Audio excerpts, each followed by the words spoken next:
comments on matters that do not appear on the agenda. Persons who speak during this time to an item that is on the agenda will not normally be afforded a second opportunity to speak during the comment period specific to that item. During any public comment period, each speaker will generally be limited to 2 minutes. Due to notice requirements, no formal action will be taken in this meeting on matters that do not appear on the agenda. Those with comments are invited to approach the podium. Those participating on Zoom will need to use the raise hand feature to indicate they wish to comment. The chair may choose to alternate between in-person and online commenters. Please begin your comments by stating your name and city of residence. You will have 2 minutes to speak. To assist the city recorder with the minutes, we ask those coming in person to print your name on a slip of paper provided at the back of the room and place it in the container near the podium. Online commenters should spell out their names before commenting.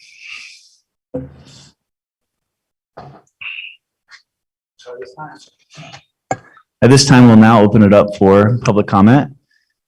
Anyone online or in the chamber is welcome to make a 2-minute comment.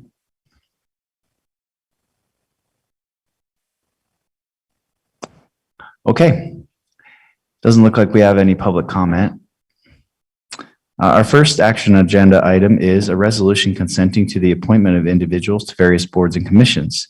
This will be presented by Mayor Kafusi. Was this ordinance updated in time? Okay. We're on it tonight.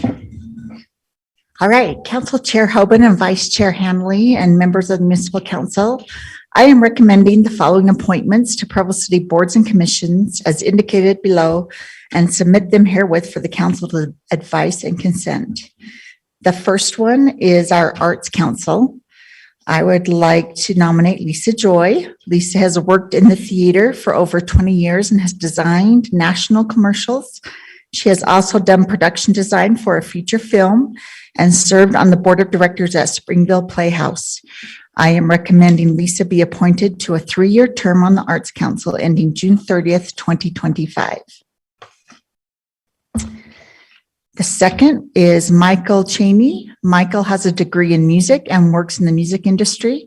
I am recommending Michael be appointed to a 3-year term on the Arts Council ending June 30th, 2024.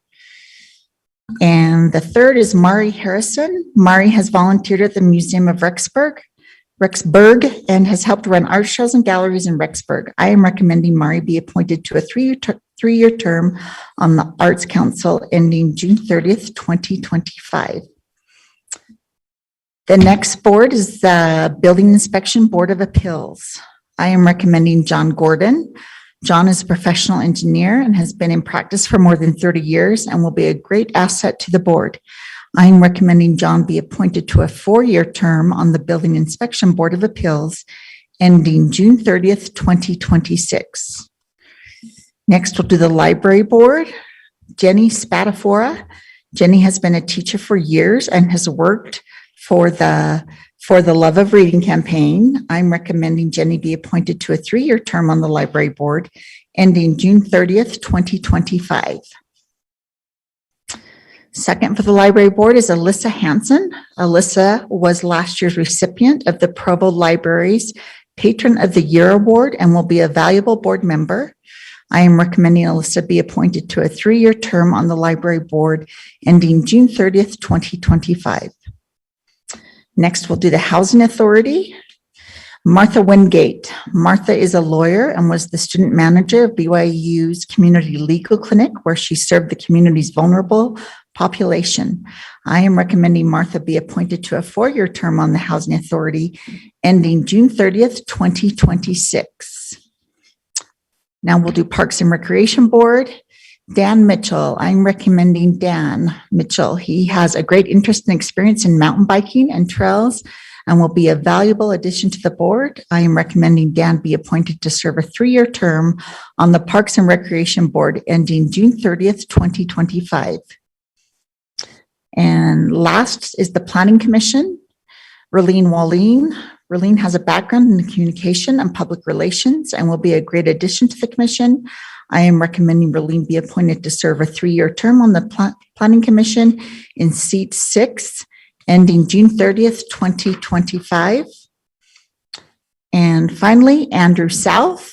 Andrew has worked in development in Southeast Idaho and owns a national construction company. He has a PhD in civil and environmental engineering and currently teaches at BYU. I am recommending Andrew be appointed to a 3-year term on the Planning Commission in seat 7, ending June 30th, 2025. Thank you.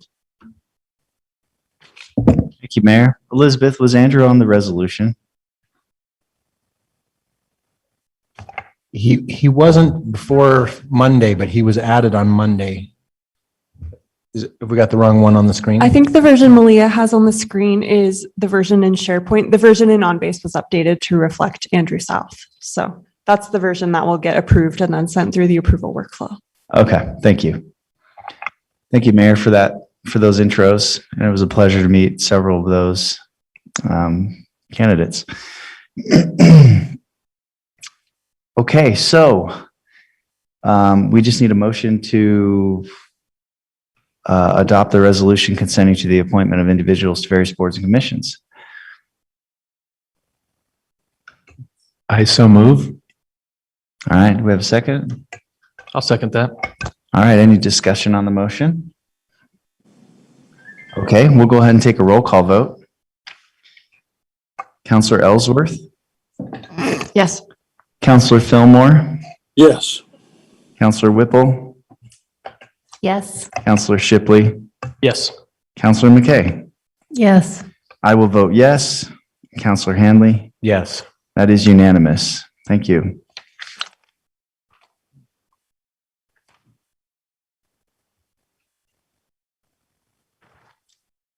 Next item of business is a resolution appointing the executive director for the Municipal Council of the City of Provo. I'll be presenting this just from here. That's fine. Do we have a resolution for this to put up?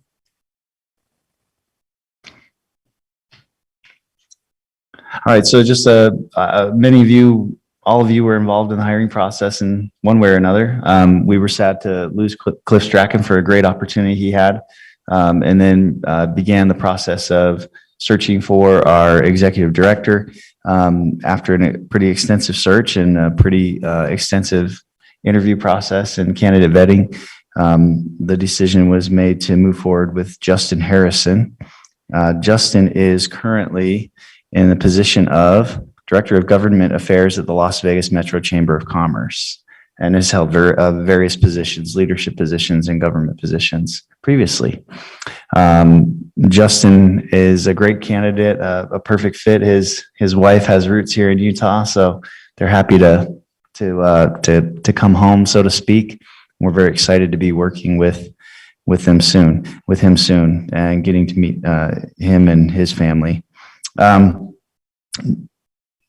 Justin's effective date will be August 15th. And what that does is that will allow John Magnus to continue in the role of interim director during that time, as long as he wants to. All right. I knew he'd say yes. Yeah. So at this time, we need to go ahead and cast our votes to appoint Justin as the executive director with an effective date of August 15th. I'll let the council know. There was a background check done and a standard kind of criminal background check done, and then a more extensive background check done by Provo PD, and there were no concerns or issues found there. So we also, council leadership did extensive checking of references as well and had good conversations there. So we're confident in Justin and his abilities and what he'll bring and how he'll contribute to this team and the leadership he'll bring as well. So I'm excited to endorse Justin for this role. So I'll go ahead and make a motion that we appoint Justin Harrison as the executive director for the Municipal Council of the City of Provo with an effective date of August 15th. I'll second. All right, is there any discussion on the motion or any questions? Okay, we'll go ahead and do a roll call. We'll start with Counselor Fillmore, Yes. Counselor Whipple, Yes. Counselor Shipley, Yes. Counselor McKay. Yes. I will vote yes. Vice Chair Hanley Yes. and Counselor Ellsworth. Yes. That is unanimous. Thank you all. Next item of business is an ordinance amending the zone map classification of approximately 2.24 acres of real property generally located at 2067 North Freedom Boulevard from community shopping center to public facilities. Carterville Neighborhood is the impacted neighborhood. This will be presented by Aaron Ardmore, Planning Supervisor. Welcome, Aaron. Thank you. It's been a while. Yes, it's good to be back. So this one went through staff review and then the planning commission and received recommendations of approval from staff and the planning commission. So just a little bit of context, if we can, oh, there we go. So there's a property on North Freedom, currently a vacant site. From what I understand, it's been that way since the 90s, if not before. It was zoned SC2 in 1994, but has remained vacant since that time. The reason for the zone change is Public Works is wanting to do a culinary water treatment plant here. So they would be coming back with a project plan for that through staff and planning commission. But tonight we're just looking at rezoning it to PF, so it's appropriately zoned for that use. We've got Public Works staff here if you have any specific questions on the use, but that's all I have prepared.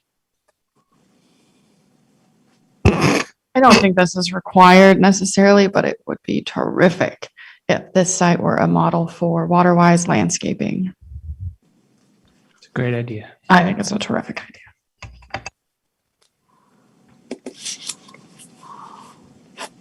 Additional questions for Aaron? Is the neighborhood chair from Carterville here?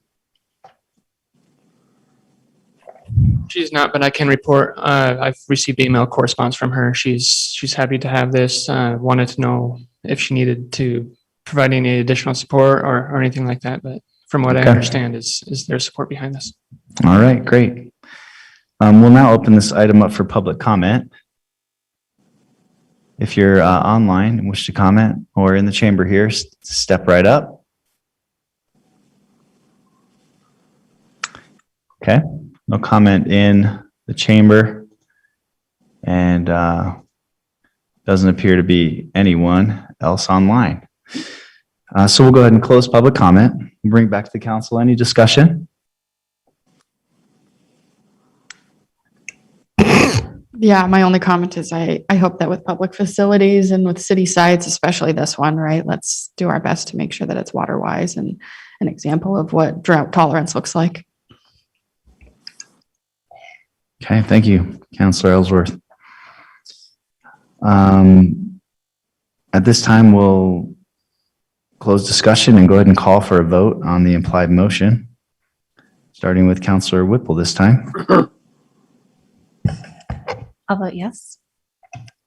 Councilor Shipley? Yes. Yes. I, Chair Hoban, will vote yes. Vice Chair Hanley? Yes. Councilor Ellsworth? Yes. And Councilor Fillmore? Yes. Great, that is unanimous. Well, that was our last item on the agenda. The over-under was 5:45, so you we'll go ahead and, if there's no objection, we will now adjourn the Provo Municipal Council meeting by unanimous consent. Thank you.